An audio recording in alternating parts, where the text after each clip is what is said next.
औज़ुबिल्लाहिमिनश्शैतानिर्रजीम बिस्मिल्लाहिर्रहमानिर्रहीम। अस्सलाम वालेकुम students, how are you? I hope you will be fine. Painting education system Islamabad बराए जमात होम, मजमून उर्दू बे। आज का हमारा उन्वान है कहानी प्यासा कौवा। जैसा कि स्टूडेंट्स आप यहाँ पे एक कौवे की तस्वीर देख रहे हैं जो पानी पीने की कोशिश कर रहा है, लेकिन उससे पानी नहीं पिया जा रहा। ये एक कहानी है, शायद आप लोगों ने पहले सुनी हो अपने बड़ों से। तो आज हम इसको पढ़ते हैं और समझने की कोशिश भी करते हैं। स्टार्ट करते हैं। एक दफ़ा एक कौवा प्यासा था। जैसे कि यहाँ पे ये है कि सख्त धूप है और ये कौवा जो है प्यास की वजह से इधर उधर उड़ता फिर रहा है।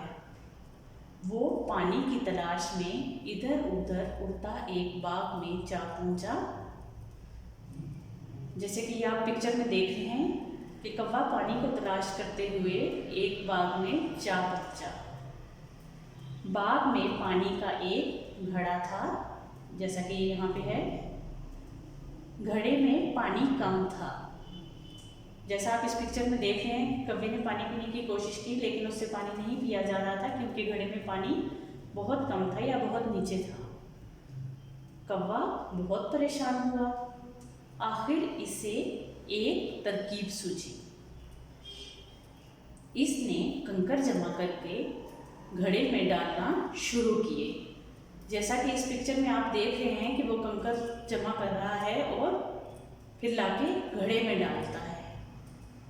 इस तरह पानी ऊपर आ गया। कौवे ने जी भरकर पानी पिया और उड़ गया।